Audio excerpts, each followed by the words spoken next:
Radio Sapiens. That's all now. Why not love them? Give me for the end. One thing and another. Give me for the end. Give me for the end. That's all Radio Sapiens.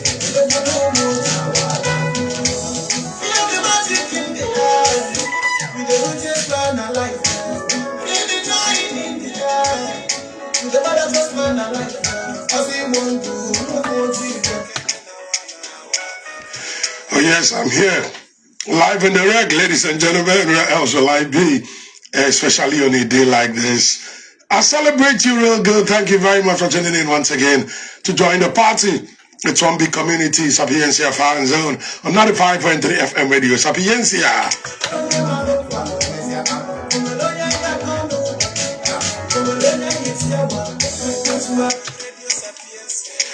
Special Monday edition. Indeed, we're going to be doing reviews today because we saw many mouth-watering ties last weekend. Today's the 15th of September, 2025.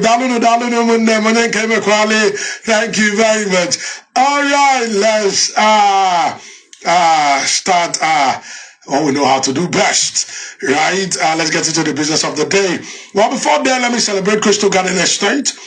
Crystal Garden Estate, thank you very much for everything you're doing for us every afternoon right here on Fan Zone. Crystal Garden Estate, of course, they're celebrating their 10th anniversary this year. We have a show coming up on the 4th of October. That's on a Saturday. And the show will feature artists like Annie Dons, Ike Mazeli, MC Executive, MC Material.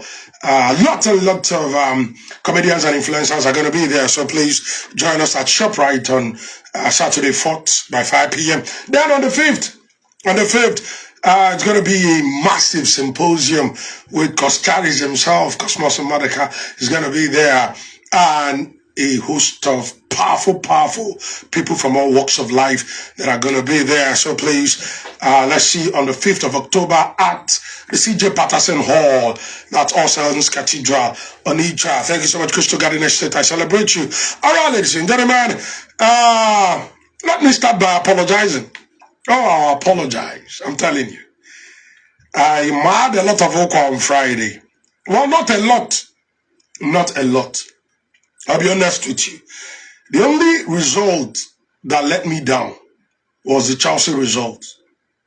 Because I was so sure Chelsea will beat Brentford. Given to the fact that in their last 9 fixtures, Chelsea have won one. So, in the Premier League. So, I said Chelsea, this is a new Chelsea side. With new ideology, new philosophy, and new sets of players who are willing to do the business, especially in a London derby. They all understand what it means. So I thought Chelsea will walk over Brentford. That's the only one. The Crystal Palace result, I predicted a win. I made a mistake. I would have added a draw there.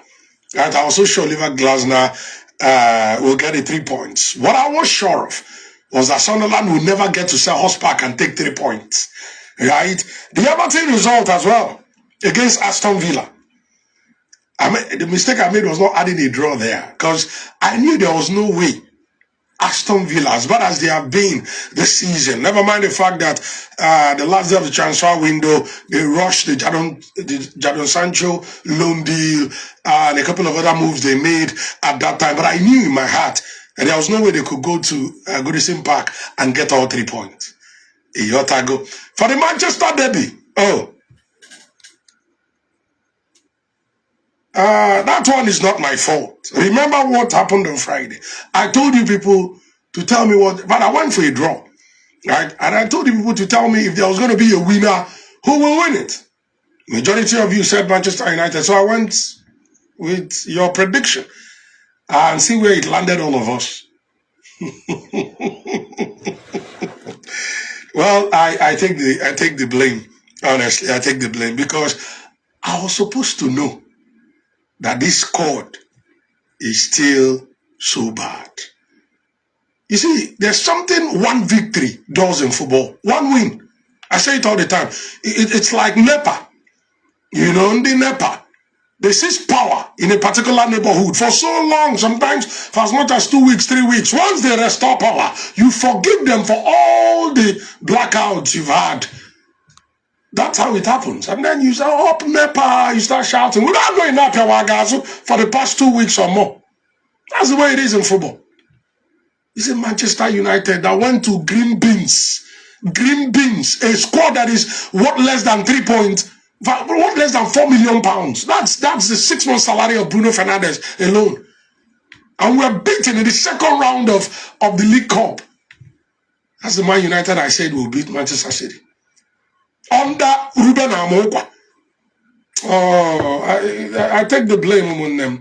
I take the blame. But I must say this, before I get into the analysis for today.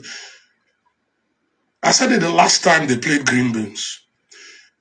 There was no way I could say it after their win against Burnley, because all of them were so happy, most of them were hysterical, jumping out of their skin because of one last-minute penalty against Commander Denari Simple Burnley at Old Trafford.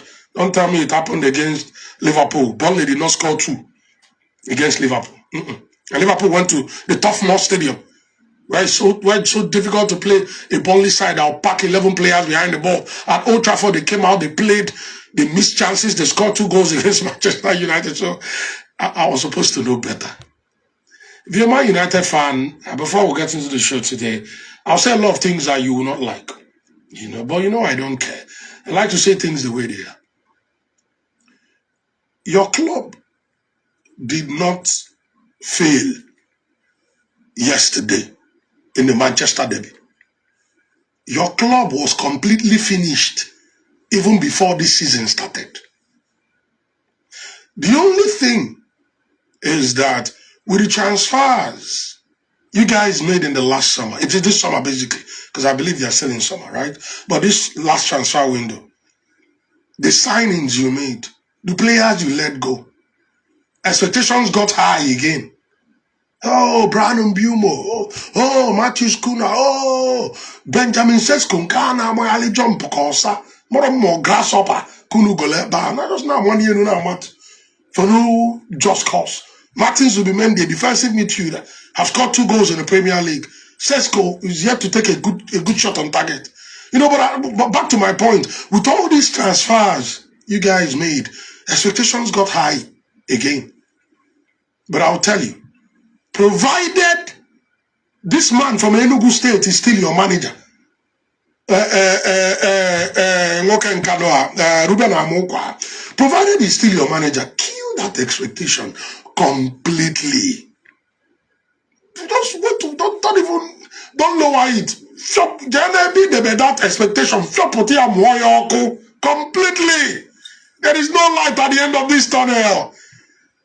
Don't let that 3-2 win deceive you. The Burnley win. If you win your next game again, it'll deceive you. Everybody will start shouting. The funny thing is that after the win against Burnley, some Man United fans came out on social media and started saying, we'll challenge for the league title. Oh, we have just arrived. A few days ago, Green Beans beat you.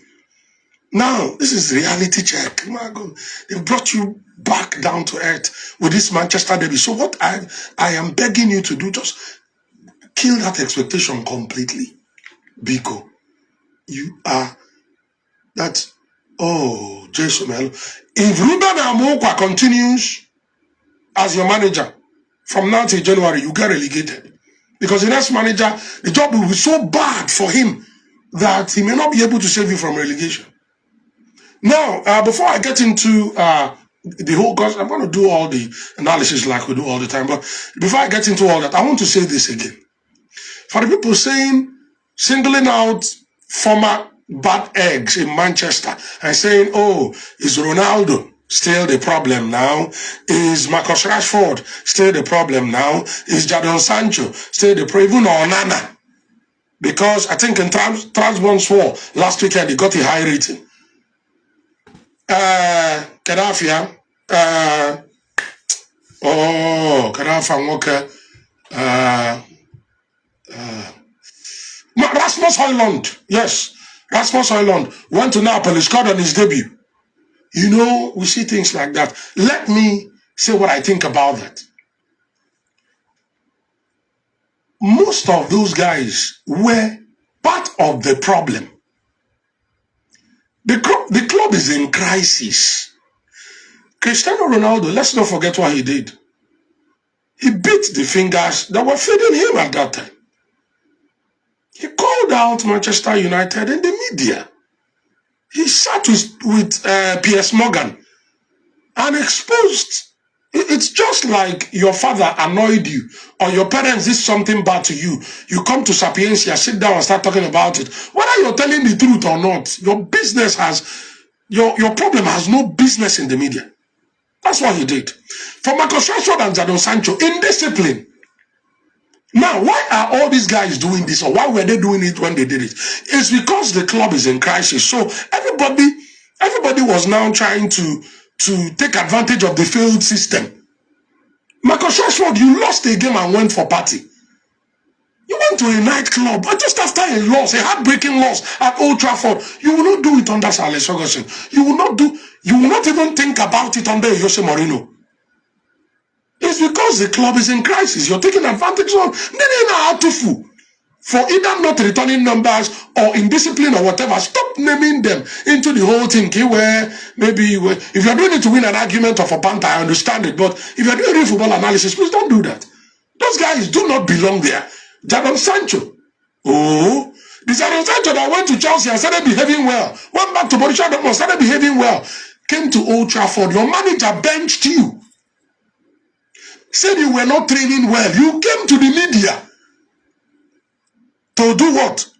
To hang your manager out in the cold to dry. It is not done in football at all. Let me give you a practical example. Hansi Flick, the Barcelona manager, just benched Rafinha in this their last game against Valencia. He put him on the bench. Why? Rafinha came late. Mama come only 2 minutes late to training. He needed to use Koundé last season. The same use Koundé that we said the reason Inter Milan scored a lot of goals against them was because Koundé and Balde were not. He needed to use Koundé. He kept him out because he was late to training. Rafinha, the highest goal scorer in the Champions League, their biggest attacking threat, he left him on the bench against Valencia. When he came in from the bench, they gave him back the captain armband. Imagine wearing the captain armband and you're being frozen out because you came late. That's the way football clubs work if you want things to function. So, Imago, some of those people, Magasilokwa, in the past, the Manchester United, that people are bringing in now, they are part of the problem. Onana, Andre Onana came, and he didn't come cheap for £55 million or thereabout. And you are making more errors than the saves you're making. Your errors. People will be like, oh, but he's facing more shots. Go to the teams at the lower part of the table. They're also facing many shots. But how many of the goals they are conceding is as a result of the errors of their goalkeeper? How many? When you're part of the problem, you should be taken out. Now, another very big part of the problem is this man from Enugu State called Ruben Amorim. Oh, yes. From the first day he managed Manchester United, I think on the 24th of November last year, in that game against Ipswich Town at Portland Stadium, I said it here on the show, that this guy is a content creator. And Man United fans are like, oh, before he started, but I saw it. Many taken of us, and the handwriting was very clear on the wall. You came and started playing 3 at the back. In 2025 at Old Trafford, I've watched football long enough to know it has never happened in Manchester United. It has never, ever. What kind of formation is that? And it was so clear that the players on ground could not adapt to that formation. From the first day, you continued. Even after this Manchester derby, he was asked again. In fact, even before he was asked, he said it, if you expected me to change, I will not change. Go and check his post-match conference. So he's part of the problem. The bottom line is that this club are one complete. Nabanando kwa man you man them. Nabanando kwa gadelo numa. We know they are dead. But we shouldn't twist the narrative. If anybody is part of the problem, let the person go. What Man United needs is solution. So if this work Enugu State goes back to Enugu State, and they look for a better manager who can turn things around, be more flexible, stop quarreling with players, bring information that can work for the boys, and see how you can get the best out of these players. And then they start picking up their pieces from there. Then there'll be a light at the end of the tunnel. For now, that club is dead and buried. All right, ladies and gentlemen, very, very quickly, let me bring you results. I'll still come back to analysis. I've not done analysis at all. I'll still come back to what happened in these games, right? But we'll leave the Premier League games for last. Let's start from the other results from the Europe's top 5 leagues. Louisiana Premier League, Argos scores. Big ups to Crystal Garden Estate. In the Crystal Garden Estate, because let me celebrate you guys one more time. But I'll be right back. Please don't touch your dial. Crystal Garden Estate celebrates 10 years of commitment to quality real estate service with a high-powered economic seminar with the theme Building Generational Wealth, Redefining Business Sustainability in the Southeast. Date Sunday, 5th October 2025. Red carpet, 11 a.m. Main event, 12 p.m. prompt. Venue, Patterson Hall, All Saints Cathedral, GRA Onitsha. Keynote speaker, Dr. Cosmos Maduka. Panelist, Bishop Ike Chukwebonu, Anglican Bishop of Fuji River. Ezekiel Solesi, CEO, Lim Simple Business Academy, Lagos. Evangelist Namdi Eze, proprietor Adaf Schools, IG Akuma, chairman IG Akuma Foundation. Special guest, Chief Sir Godwin Obaka Okeke, chairman GUO Transport Company. High Chief Chibike Peter Orogu, Bebiaku, CEO, Chubi Zion Group of Companies. High Chief Monday, Emery Fego, CEO, Mona Blaze Group. High Chief Ndubisi Moku, CEO, Ndumo Oil and Gas. High Chief Pius Njoku, CEO, Pillars Energy. Dr. Kevin Chukwumobi, CEO, Apams Group. High Chief Amechi Mwapa, CEO. Body run away.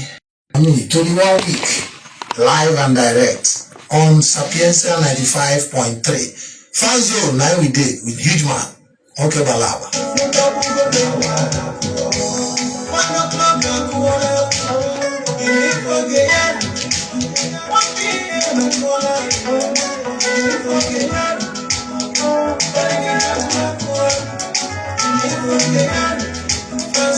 Radio Sapienza, Radio Sapienza,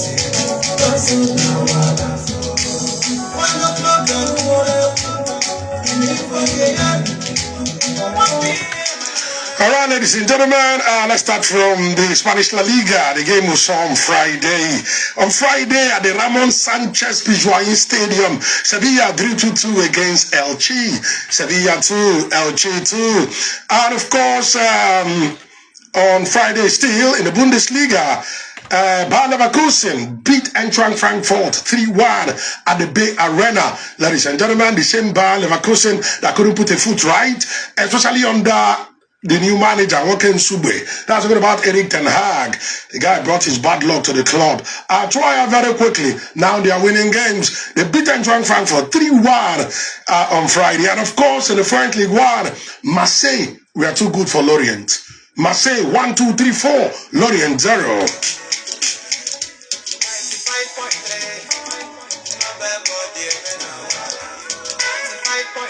All right, on Saturday in the French League 1, Nice 1, Nantes 0, Auxerre 1, Monaco 2. In the Italian Serie A on Saturday, Cagliari 2, Parma 0, Juventus 4, Inter Milan 3. This is why it's a derby, the derby d'Italia. Right? I told you about this derby on Friday. It is not a joke.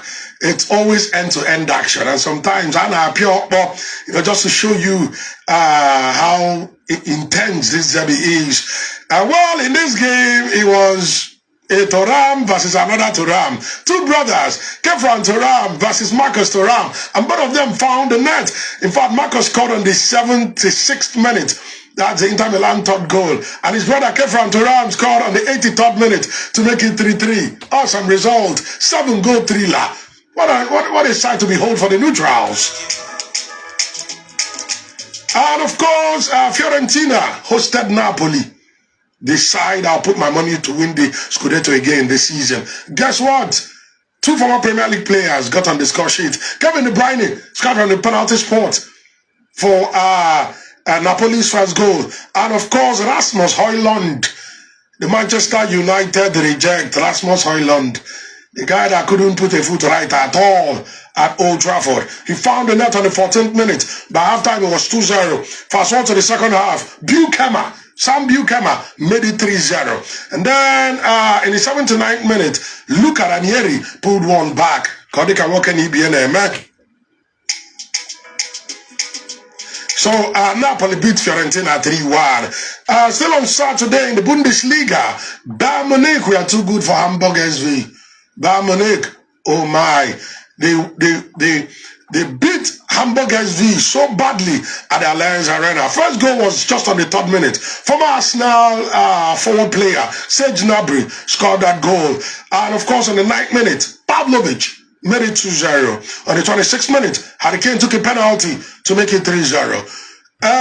3 minutes later, Luis Diaz, who's been scoring almost in every game since he left Liverpool for Bayern Munich, made it 4-0. And of course, by halftime, it was 4-0. Fast forward to the second half, 62nd minute, Harry Kane from Michael Olise's pass put the action on the cake. Bayern Munich 5, Hamburg 0.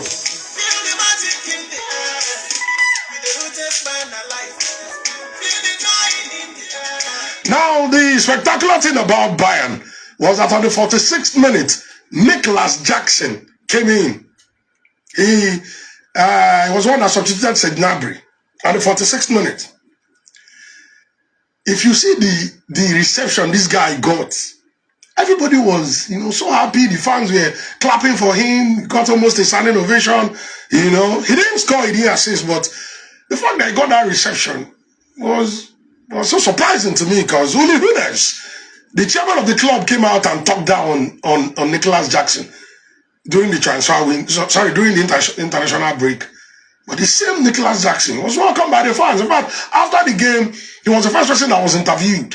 He was asked about the atmosphere, how he found Germany, he found Munich and all that. He was full of smiles. Maybe the relationship will get better. And of course, still in the Bundesliga, Wolfsburg played a 3-3 draw with FC Cologne. And then Union Berlin lost at home to Hoffenheim 4-2. Hoffenheim 1-2-3-4. Union Berlin 2. Mainz 05 lost at home to RB Leipzig. RB Leipzig Bafa 1-0. And of course, Freiburg beat Stuttgart 3-1. FC Heidenheim lost at home to Borussia Dortmund 2-0. In the La Liga on Saturday, Getafe 2, Real Oviedo 0, Real Sociedad 1, Real Madrid 2, and of course Athletic Bilbao 0, Deportivo Alaves 1, Atletico Madrid 2, Villarreal 0.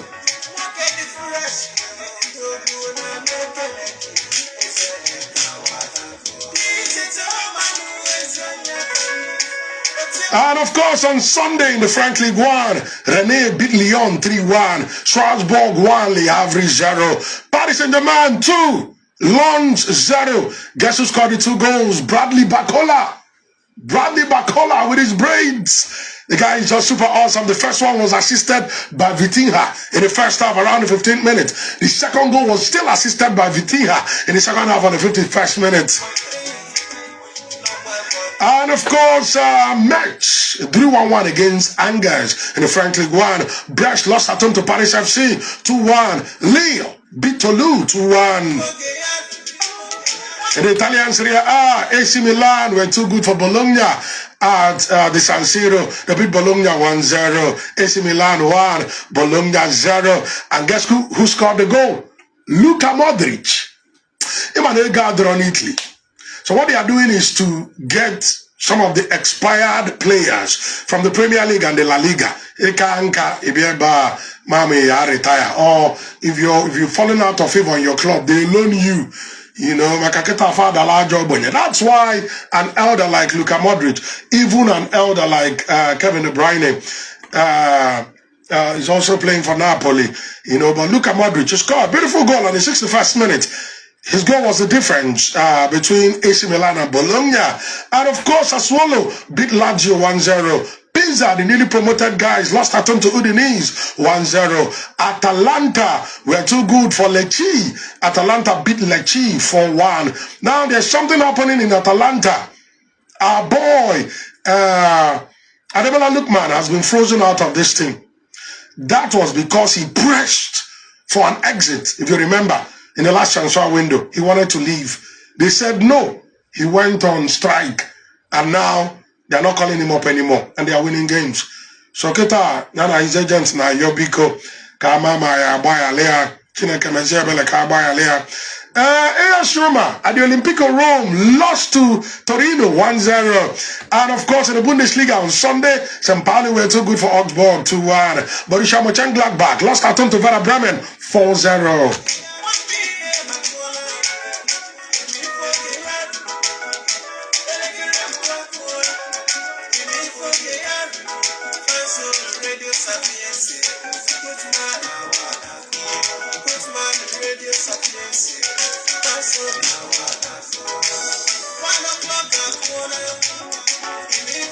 Big ups to Crystal Garden Estate. Crystal Garden Estate, thank you so much. All right, let's talk about the La Liga. On Sunday, that's yesterday, in the La Liga. Well, first of all, before I talk about what happened yesterday, let me go back to that Madrid game at the San Sebastian Stadium against Real Sociedad. Kylian Mbappe is not smiling at all this season. This guy is in a form of his life.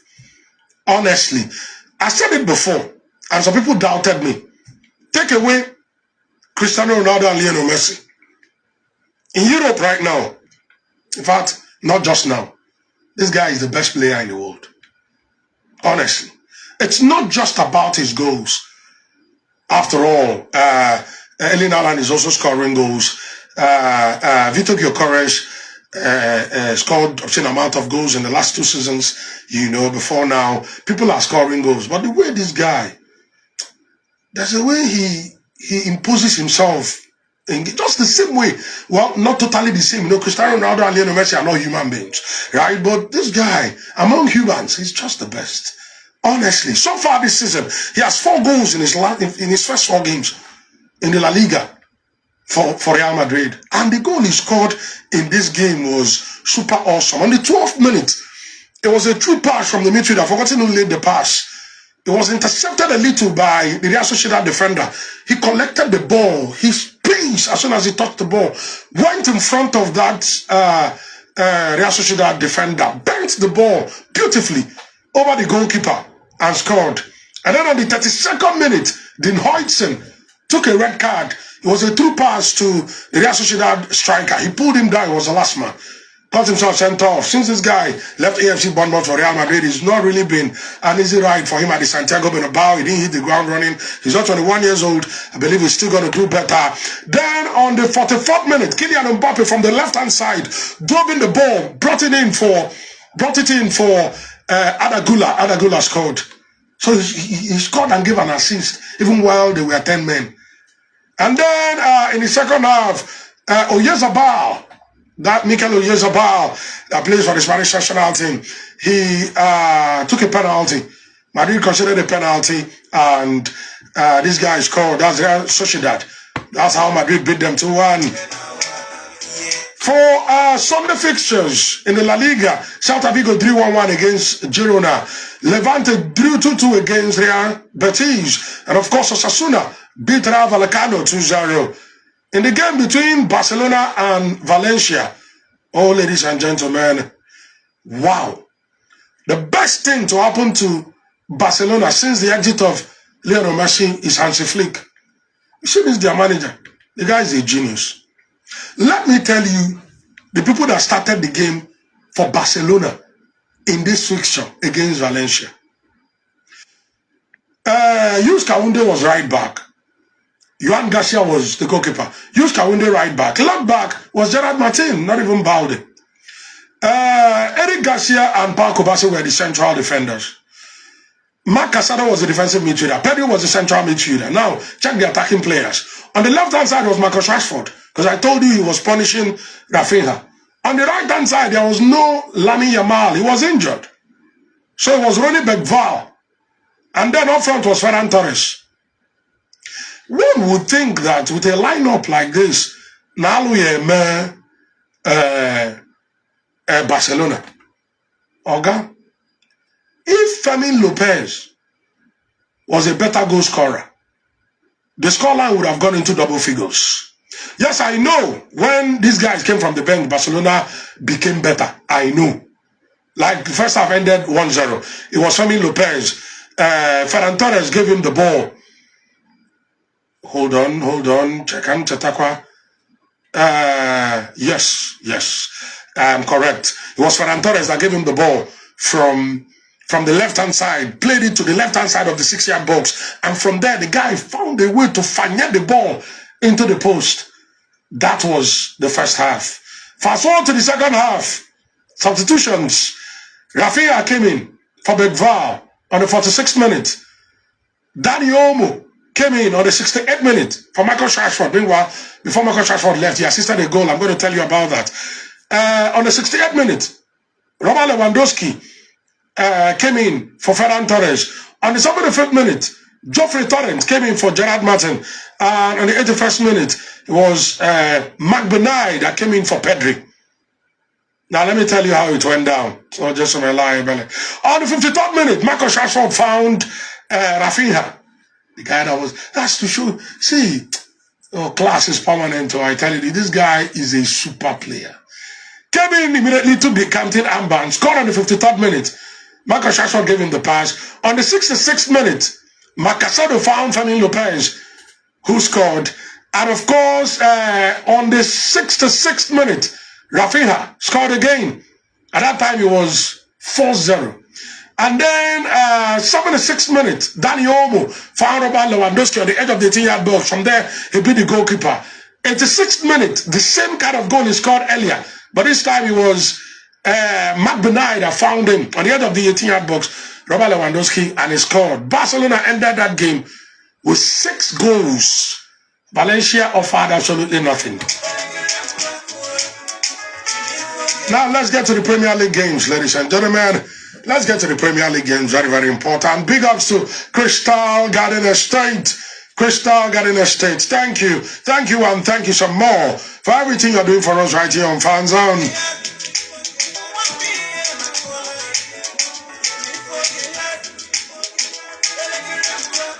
All right, ladies and gentlemen, let me start from the beginning.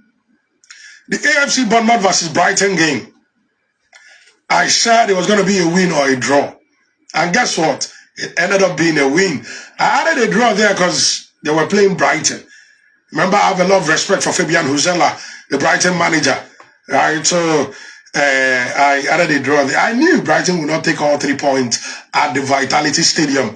Right? So, I got his spot on there. Of course, Andoni Raiola, he's even been tipped, that's a Bournemouth manager, he's even been tipped to replace Ruben Amokwa if he eventually leaves Manchester United. All right, ladies and gentlemen, this game ended 2-1. First goal was Alex Scott of Bournemouth in the first half on the 18th minute. By halftime, it was 1-0. Fast forward to the second half. Kaoru Mitoma found the net. Yankuba Minte gave him the pass on the 48 minutes, yes. 48 minutes. By that time, it was 1-1. And then Antoine Semenyo, who has refused to stop scoring, converted a penalty on the 61st minute. Antoine Semenyo, as I speak to you right now, he's at par with Victor Gyökeres. The two of them are the second highest goal scorers in the Premier League as I speak to you. You have 3 goals apiece in their first 4 games. Remember, Antoine Semenyo scored 2 beautiful goals against Liverpool at Anfield on the opening day of the season. And he found the net again. 3 goals from 4 games, not bad. And his penalty was a winner, actually, in that game against Brighton. So, AFC Bournemouth beat Brighton 2-1. Crystal Palace versus Sunderland. Very disappointing result. Very, very disappointing result because I thought Crystal Palace will win this one. Well, they tried their best. They controlled the game. They had all the chances. They took 6 shots on target. Sunderland had 0 shot on target. 0. They had 4 shots off target. Altogether, they took 10 shots in that game. 6 on target. They had 60% possession. Sunderland offered little or nothing. They have owned 4 shots were off target, but nothing happened. Indeed, after that game, get out for this guy. Regis Lebridge, the Sunderland manager, okay, Thanksgiving. I got that prediction wrong. I said it was going to be a straight win for Crystal Palace, but it ended in a draw. And of course, the next one, Everton versus Aston Villa. Everton versus Aston Villa. Ladies and gentlemen, this was another drama. I'm telling you. Everton did, in fact, Jack Grealish was, at some point, he took the bull by the horn. He wanted to destroy Aston Villa completely. But it wasn't meant to be. Aston Villa took only 1 shot in that game. 1 shot. Everton took a total of 13 shots in that game. 13.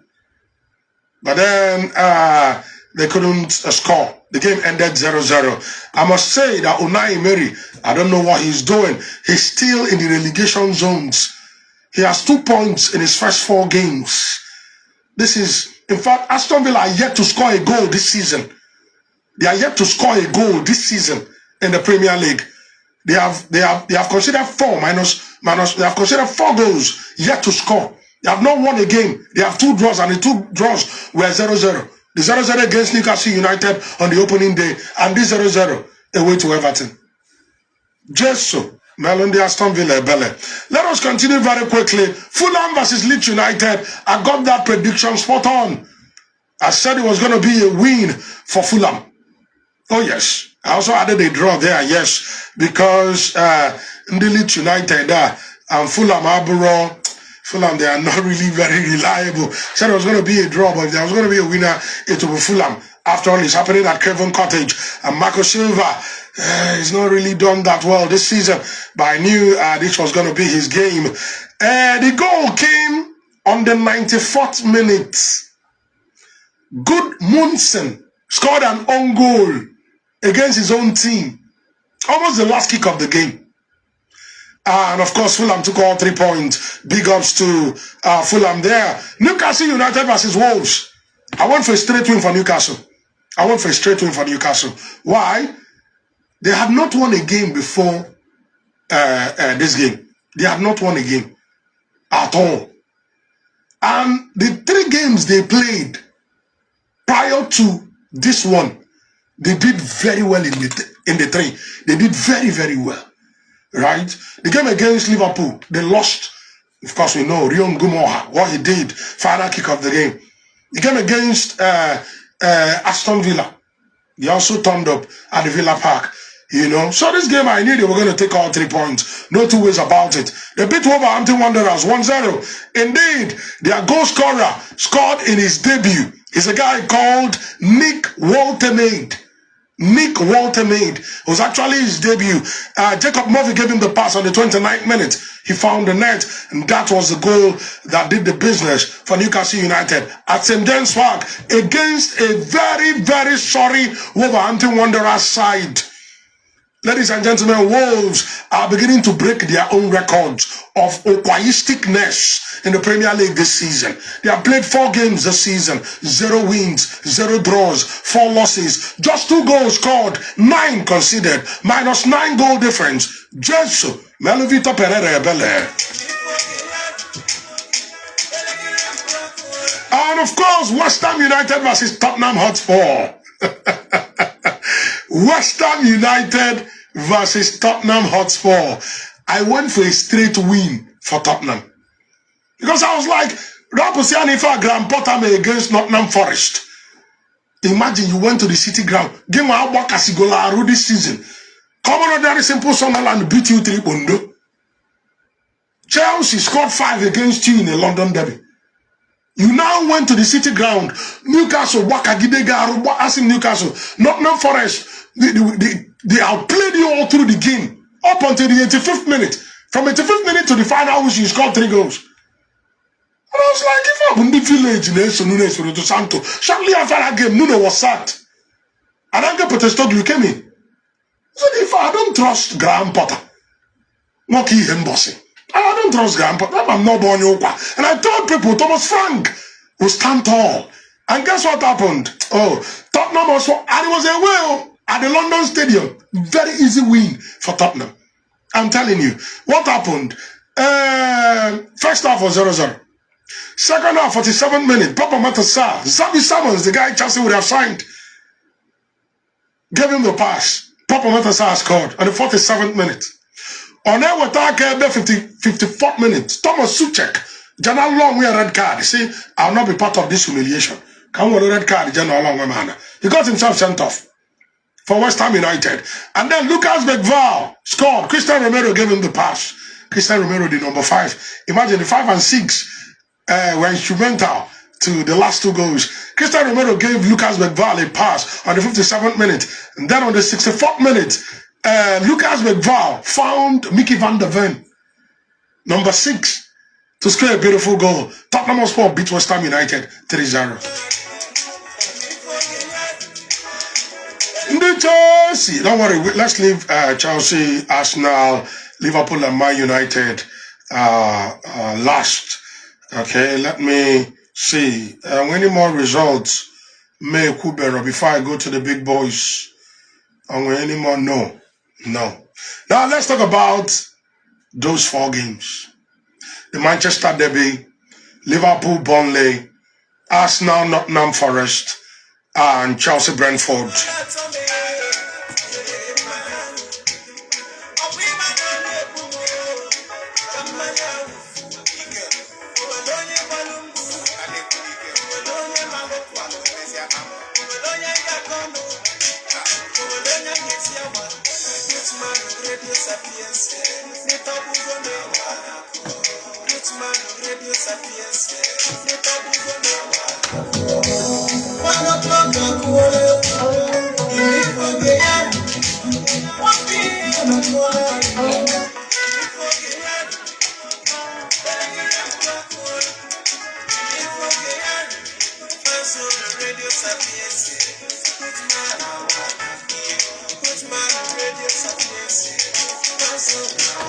All right, ladies and gentlemen, where do I start from? Let me start from Liverpool.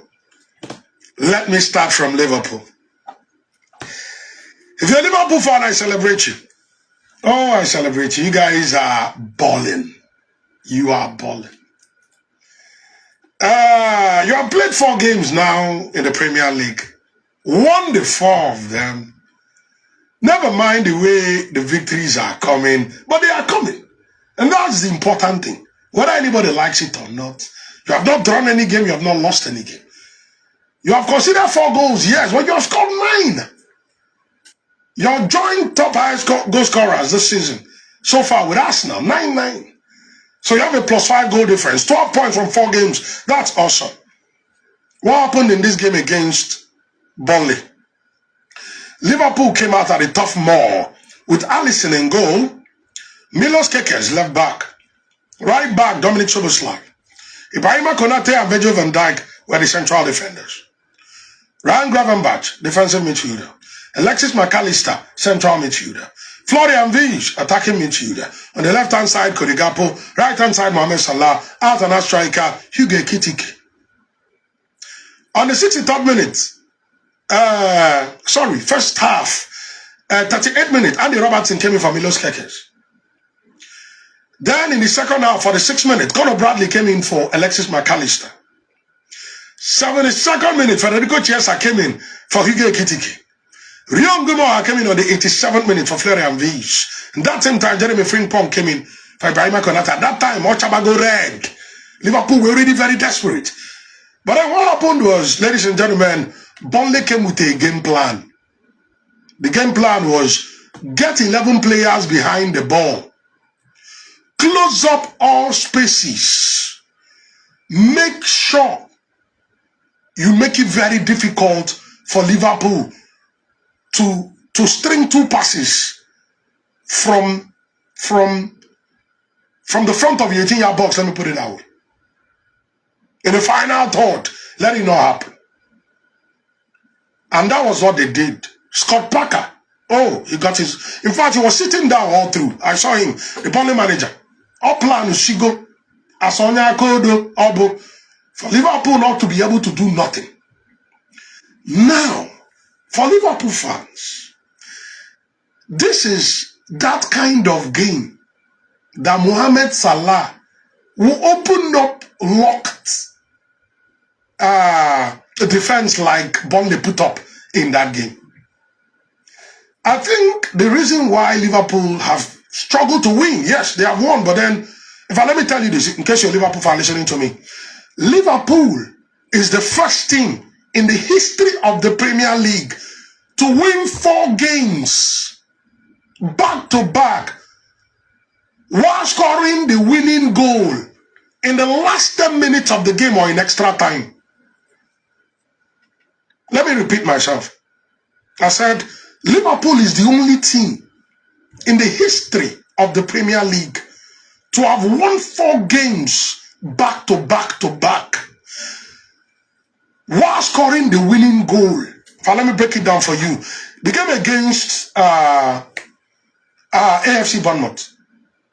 Remember, by the time Semenyo scored the second goal, it was 2-2. They kept going until the 88th minute. The 88th minute when Federico Chiesa scored. And the last kick of the game, Mohamed Salah scored.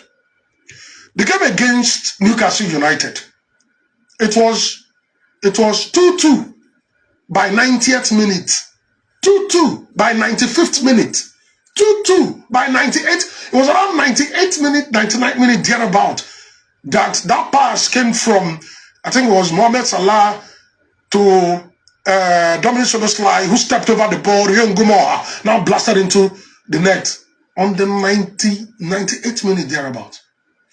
The game against Arsenal was 0-0 until around the 83rd, 84th minute, when Dominic Szoboszlai took that 30 yards free kick.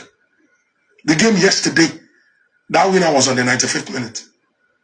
You get my point. Now, let me get back to what I was saying.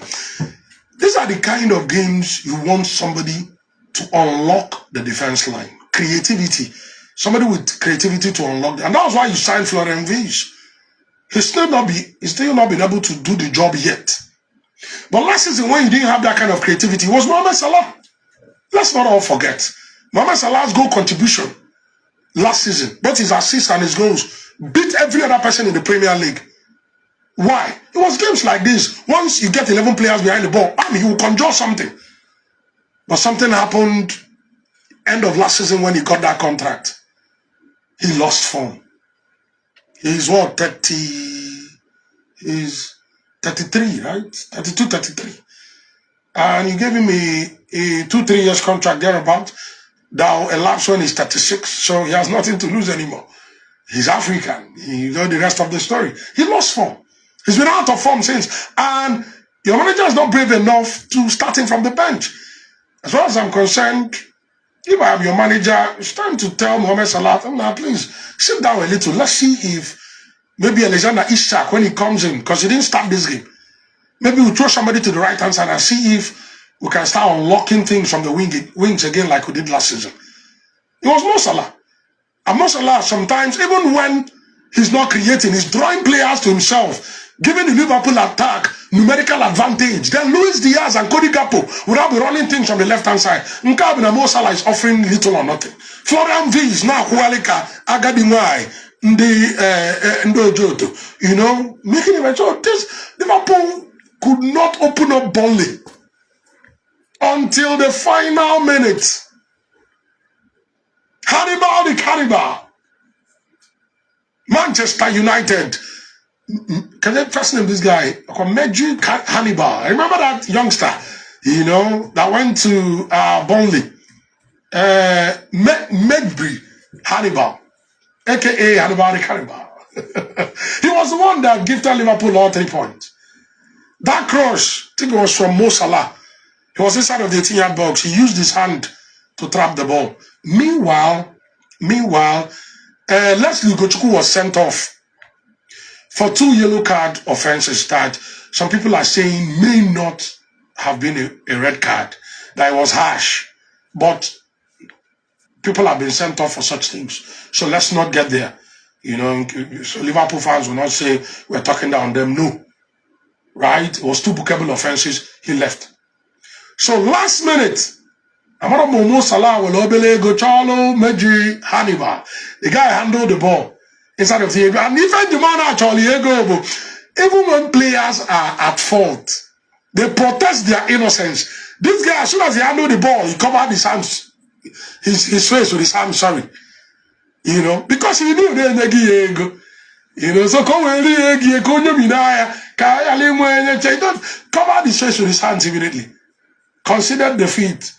Mohamed Salah kept the ball on the 95th minute. Send the goalkeeper the wrong way. Give to Liverpool their 4th victory in their first 4 games. Big up to all the coppers listening to me.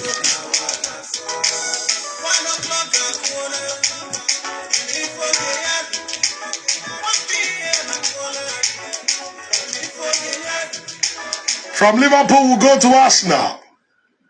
From Liverpool, we'll go to the Ashburton Groove. Oh, ladies and gentlemen, let me tell you this. I was wrong in 2022-2023 when I said Arsenal will win the league. They didn't have depth at that time.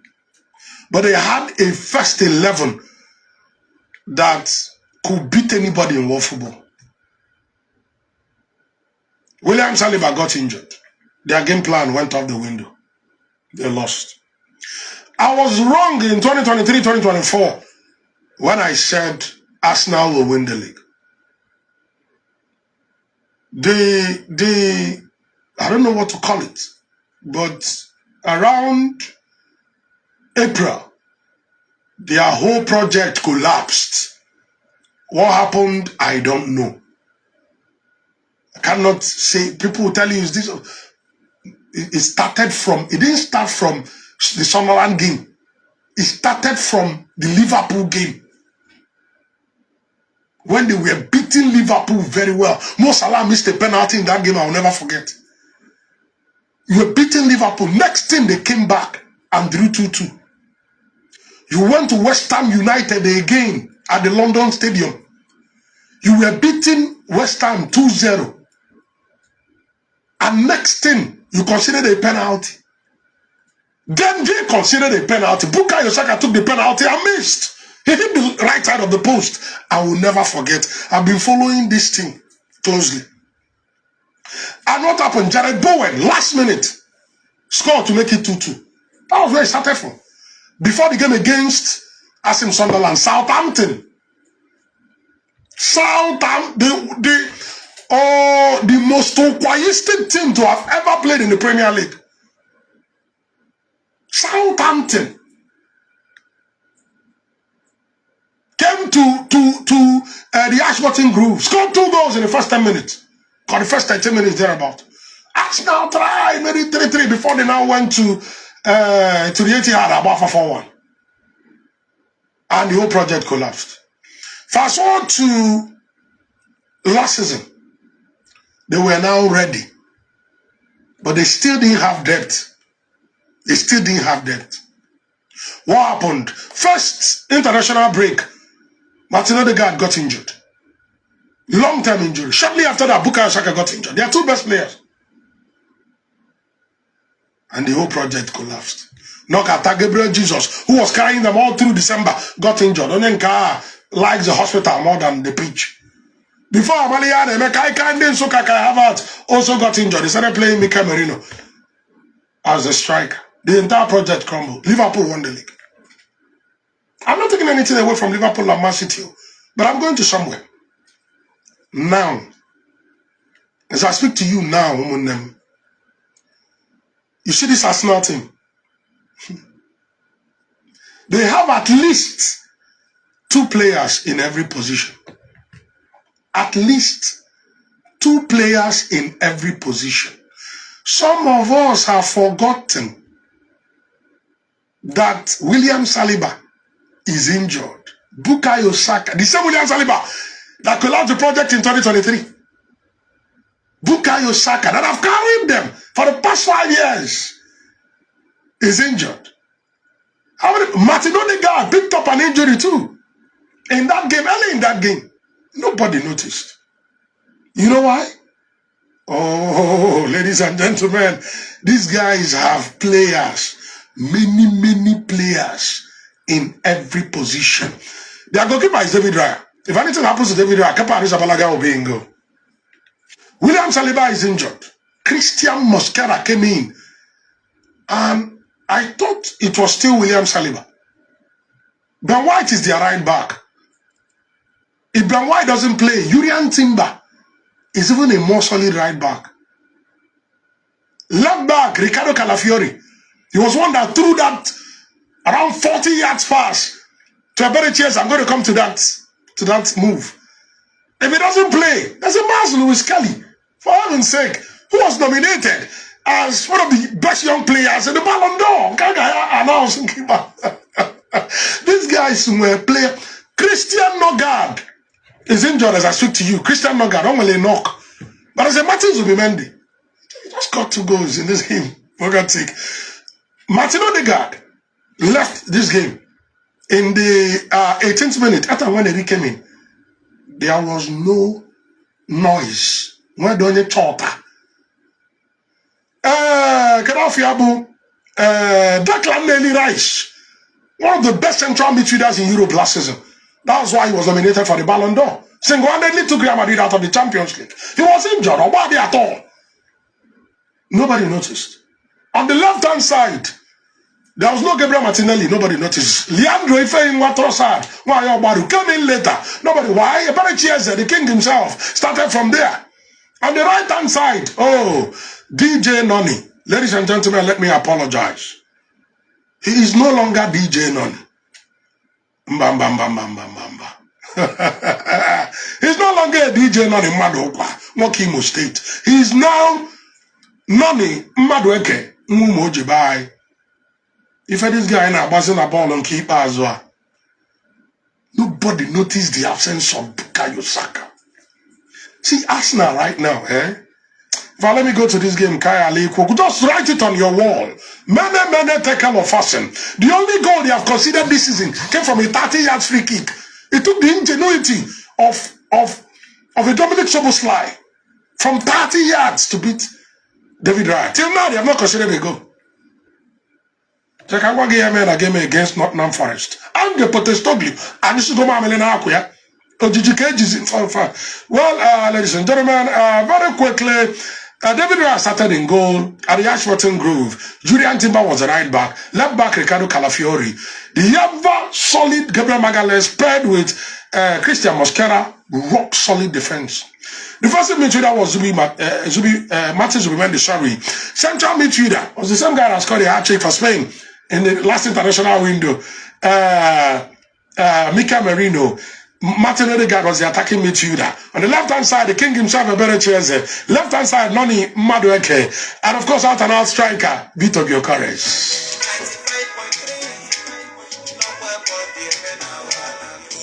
On the 32nd minute, and there's another thing about Arsenal. They don't go 2 games without scoring from a set piece. In fact, this season, the only team they didn't score from set piece was Liverpool. Because Liverpool, of course, they are the league champions. You don't expect them to, you don't expect them to. They told us why they are the league champions after all, and they were at home as well. So big ups to Nicolas Juva. Arsenal scored from every single time. Their first goal was from corner kick. Kudos to Ange Postecoglou. He set up his team to defend corner kicks very well. It was Noni Madueke that floated in that corner kick from the right-hand side. The ball landed on the head of the Nottingham Forest centre-back. He nodded that ball away, just outside of the 18-yard box. Martin Zubimendi did not allow the ball to bounce. He sent back a volley from there, just outside of the 18-yard box, that beat the goalkeeper. That's like the best goal the guy has ever scored in his life. I'm telling you. To welcome himself to the Premier League. Awesome performance from Martin Zubimendi. Awesome goal. By first half, it was 1-0. Fast forward to the second half, 46 minutes, Ricardo Calafiori. Around 50 yards pass. From the edge of his own 18-yard box. Picked out Eberechi. Defense splitting pass in behind the defense. Eberechi said, thank you very much, sir. Ran behind the defender, collected the ball, moved up, squared it for Vito Gyökeres. Gyökeres tapped into an open post to score his third goal in 4 games this season. And kudos to him. He has played 2 games in front of the home fans. Now I'm talking about the Ashburton Grove, the fans at the Ashburton Grove, the Emirates Stadium. And he has scored 3 goals in front of the home fans. So when he scored, he wanted to celebrate. They pointed him to the guy where the pass came from.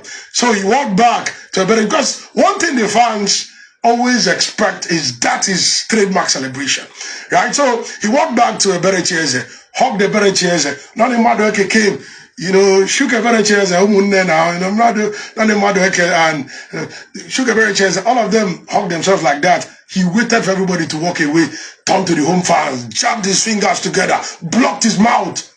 Ashburton Grove, Babi Ibo.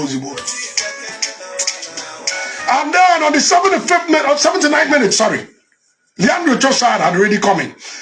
From around 35 yards, he lobbed the ball into the 18-yard box to the head of Martin Zubimendi. Then Zubimendi nodded the ball into the post. And Arsenal beat Nottingham Forest 3-0. This game would have been worse than 3-0. But Arsenal, Magange Potestogli just came in. Oyobazia Biko, Shibiko Sinyaliaka, Kaletra after just 1 game. So the Gunners had to leave it at 3-0. Big up to the Gunners out there. From there to the Chelsea versus Brentford. Well, if you're a Chelsea fan, I must say I'm disappointed. Honestly, I'm disappointed. I knew it was not going to be easy. I told you about your head-to-head going into this game. The last time Chelsea beat Brentford in the Premier League before 2024 was on the 16th of October 2021. And then they beat them again in the League Cup on the 22nd of December 2021. Since then, nothing. Up until 15 December last year, when they managed to beat them 2-1. Games against Brentford is always very difficult for Chelsea. That's a derby, a London derby. Chelsea do not like to play. And guess what? They even played better at Stamford Bridge. Not a medically Chelsea at Stamford Bridge. The last time they won this game was back-to-back wins at Stamford Bridge. They beat Chelsea on the 26th of April, 2023. Premier League at Stamford Bridge. The next season on the 28th of October, they beat Chelsea again at Stamford Bridge. 2-0. So, I knew it was going to be difficult. But, not that Chelsea will not win. What happened, ladies and gentlemen, I'll tell you. Chelsea had a very, very bad first half. This is how they started the game, first of all. Robert Sanchez in goal. Jordan Hato, left back. Right back, Wesley Fofana. Central defense, Trevor Chalobah and Tosi Adebayo. The first midfielder was Moses Caicedo. Enzo Fernandez was the central midfielder. Facunda Buonanotte. That guy's name is Facundo, let's call him Facundo basically. He was the creative guy. On the left-hand side was Jamie Gittins. Right-hand side was Pedro Neto. Out and out striker was João Pedro. That first half, Chelsea were just too poor. But I want to single out a player for his wokeisticness. And that's, first of all, Fofana is not a left back. It's not a right back, sorry. Fofana is not a right back. Why the manager played Fofana as a right back is something I don't understand. There was a Malogutsu on the bench. There was a Rhys James on the bench. Why play Wesley Fofana right back? But that is not even where the problem matters. The problem matters in the fact that this Jamie Gittins, behind the Chelsea, Adash, you know that guy Adash. Did you pay money for Jamie Gittins? If you paid money for Jamie Gittins, please go back to the Insignia Iduna Park and beg them for a refund. Oh, but Yahoo came out on that guy. These are still early days. Let me know. This guy just now, boss also. Let's run without nothing. You're not crossing the ball. There's no link-up play. You're not passing the ball. You're not taking shots. You're not creating chances. Nothing. Just what about all that apostle? Running, whatever bully out. No, don't look for bully on a yard. Well, it is what it is. On the 35th minute, Jordan Henderson. Oh, I didn't know the guy still had it in him. Oh, honestly, Jordan Henderson. I didn't know he still have it in him. This guy found what's his name? Kevin Shaddy. He was deep in his own half. Almost that same kind of pass Calafiori used to pick out Eberechieze. But this time it was a diagonal pass from deep in his own half. He threw a pass that went across the Chelsea defensive setup and dropped on the left-hand side. It was on the right-hand side instead of his box. Dropped on the left-hand side, just at the end of the 18-yard box for Kevin Shaddy. Kevin Shaddy was one-on-one with Tosi Adebayo. Now, Tosi Adebayo, I don't think he's very comfortable defending a 1v1 situation. I don't think. It's not his thing. 1v1. That he may get. I think he's better when you come against him and the full defensive backup is there. When you isolate him, I've seen him a couple of times. He's not only a good defender would have stopped Shaddy from taking that shot, but then he was jittery. Kevin Shaddy beat him and took a shot and beat the goalkeeper. And then by halftime it was 1-0. Fast forward to the second half. Oh, Chelsea picked up speed. On the 46th minute, they brought in Tariq George for Facundo Bonanote or whatever his name is. And then that same time, they brought in Reece James or Wesley Fofana. Why the manager started Fofana, I don't know. On the 46th minute, they brought in Marco Kurela for Gerald Hato. Guys, we should have started this game. This is a derby, for heaven's sake. On the 56th minute, they brought in Kopama for Jamie Gittins, Omokwa. And then on the 79th minute, they brought in Alejandro Garnacho for João Pedro. Now, what happened in that second half? Chelsea started turning things around. On the 61st minute, Enzo Fernandez from almost the center field put in a cross into the Brentford 18-yard box. And then João Pedro used his head to drop it for Kopama. Kopama blasted the shot into the post from just the edge of the 6-yard box to make it 1-1. Then on the 85th minute, at that time, was this guy? Garnacho had already come in. Garnacho ran down the left-hand side, brought in a cross. At least Garnacho, it's his first game. He showed signs of that if he gets more game time, he will do better than Jamie Gittins. That Jamie Gittins,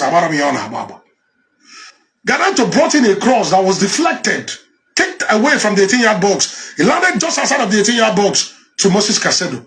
Moses Caicedo said, "Thank you very much, sir." Jabbed the shot from there and beat the goalkeeper.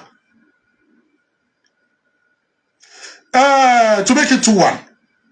Then on the 93rd minute, almost the last kick of the game, Brentford had a throw-in from the left-hand side deep into the Chelsea half.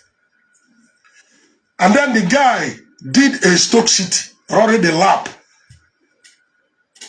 If in case you don't know what I mean by doing a Stoke City, no Kenibem will know. Back in the days, there was a time when throw-ins became equivalent to corner kicks.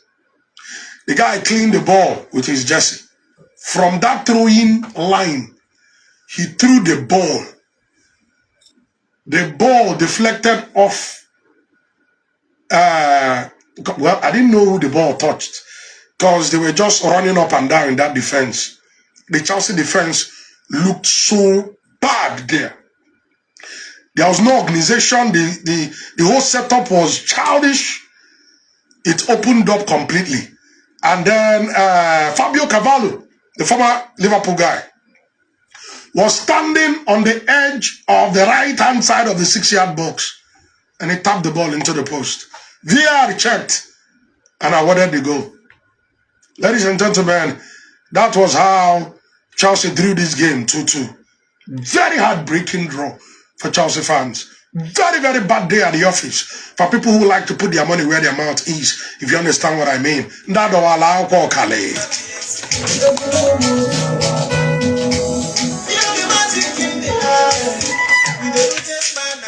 And finally, the Manchester Derby. The Manchester Derby, ladies and gentlemen. Oh, hello, me pam pam.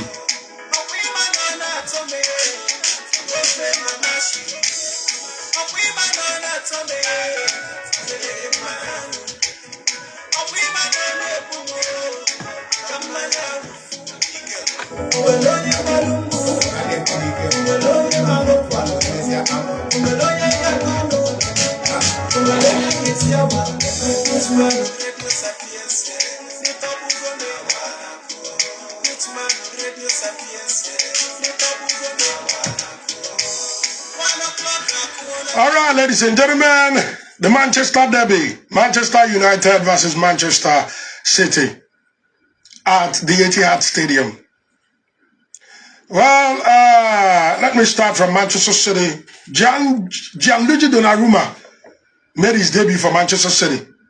And guess what? Oh, the guy made one wonderful save that made everybody shout from Bryan Mbeumo's shot from the side of the 18-yard box. That guy will really bring a lot to Manchester City. He was in goal. Right back was Kusanov. Left back was Nico Riley. Josko Guardiola and Ruben Diaz, were the central defenders. Rodri was the defensive midfielder. Tijani Regindas, the central midfielder. Bernardo Silva was the attacking midfielder. On the left-hand side of the attack was Jeremy Doku, who for me was the man of the match. Right-hand side was Phil Foden. Then out-and-out striker was Erling Haaland. For Manchester United, Altebayin there in goal. Remember, they play 3 at the back. Right centre back was Lenny Yoro. Left centre back is the calamity Luke Shaw. I wonder why this manager keeps playing Luke Shaw. The central defender was Matthijs de Ligt. Nasser Mazraoui was the right wing back. Left wing back, Patrick Dogu. Defensive midfielder, Manuel Ugarte. Just in front of him was Bruno Fernandes. On the right hand side, Bryan Mbeumo. Left hand side, Amad Diallo. He's not a left winger. But Matheus Cunha is injured. Maybe the manager's hands are tied. I don't know why he didn't play maybe Joshua Zirkzee there. And then Benjamin Sesko was the out-and-out striker. What happened? 20 seconds. In fact, as soon as they started the game, Erling Haaland missed a goal. You see the way these guys orchestrated passes from that middle of the park to the attack. Erling Haaland, the ball fell to Erling Haaland. Instead of it, 20 seconds as you pass the ball, he missed a goal. Man United now started, this their style of passing the ball, sideways passing, without creating nothing. Just kept passing the ball. For every time Manchester City touched the ball, they were, when I say they were tapping the ball, the formation, what's it called? The possession was still with Manchester City. The time Man United gained more possession was when they started chasing the game after they were already 2 goals down. They ended with a little more possession. They had 55% on the whole. Man City 45%, but at least they were chasing the ball at that time. Beginning of that game, Manchester City dominated everywhere. Let's make no mistake about it. What happened? On the 18th minute, Jeremy Doku. Jeremy Doku got the ball on the edge of the 18-yard box and beat the Manchester United defensive setup. Marco Wankosi were and there. I don't know how to explain how he beat 2 defenders, Luke Shaw and Matthijs de Ligt. The way he faked Luke Shaw, beat him, and in a split second beat Martins de Ligt got himself down to that goal kick line, tried to cross the ball. I think it was Lenny Yoro that blocked the shot. The ball came back to him. He lifted it above all of them to the head of Phil Foden. Phil Foden said, "Thank you very much, sir." With his head, he beat out the bar in there and his goal. And the first goal, the guy ran. It's been a while he scored. I think his last Premier League goal was in January, if my memory serves me right. Phil Foden. Then, by halftime, it was 1-0. Fast forward to the second half. Can I remember? Jeremy Doku again. Jeremy Doku was from Bernardo Silva to Jeremy Doku. Jeremy Doku on the edge of the 18-yard box moved the ball to his right and laid a killer pass to Erling Haaland. Erling Haaland broke the offside trap, ran to the ball, edge of the 18-yard box, out the Binder. With his left foot, he chipped Binder. Left him on the ground there, chipped him. Meanwhile, when he was running, Luke Shaw was running alongside. If you see the way he showed Luke Shaw, look him say, "Oh, I'm the goal." No, never now, boy. And I know if they are no be, go for Luke Shaw. Now, let me score a beautiful goal. He chipped out the bar in there and scored. Celebrated. No, it was the second celebration that was awesome. Let me tell you what happened there. On the 68th minute, Bernardo Silva ain't got a conscience at all. Manchester United 11 players were inside Manchester City's half. I can't remember the last time I saw that. As soon as their pass was intercepted, just on the edge of the 18-yard box of Manchester City, Bernardo Silva took the ball, looked up, he saw Erling Haaland running. And Erling Haaland was still in his own half.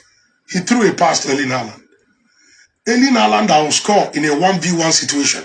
Erling Haaland that will score even in a 2v1 situation was left alone from the center field to the Manchester United post.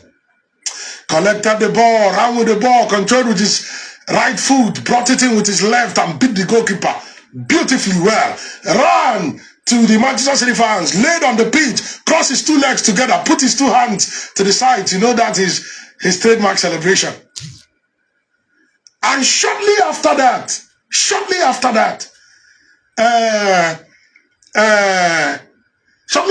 he missed another goal. He beat out the Binder. How they didn't score that, I don't know. He beat the goalkeeper. Open post. He was falling. He used his left foot and kicked it to the post. The ball fell out again to... I've forgotten who took that second shot and missed. They would have beaten Manchester United silly. That was how Manchester United lost that game 3-0. And they were grateful. Not 3-0 Kabafa, because it would have been worse. And this manager was asked after the game. He said he will never change his approach to games. He will never change his tactics. He will never change his formation. Now let's look at this formation. They're wrong. Right? Let's look at this formation. This guy played 27 Premier League games last season. In fact, altogether last season, Man U scored 44 goals. 44 goals. And conceded 54 in 38 games in the Premier League. Only Vitor Gyökeres scored 52 goals last season. Only Vitor Gyökeres for Sporting Lisbon in all competitions. Manchester United, 22 players scored 44 in 54. Now let's talk about the Man United under Ruben Amorim. I want to talk about, I'm talking about that. I'm not doing all, we have talked about the stats, the poor stats, blah, blah, blah.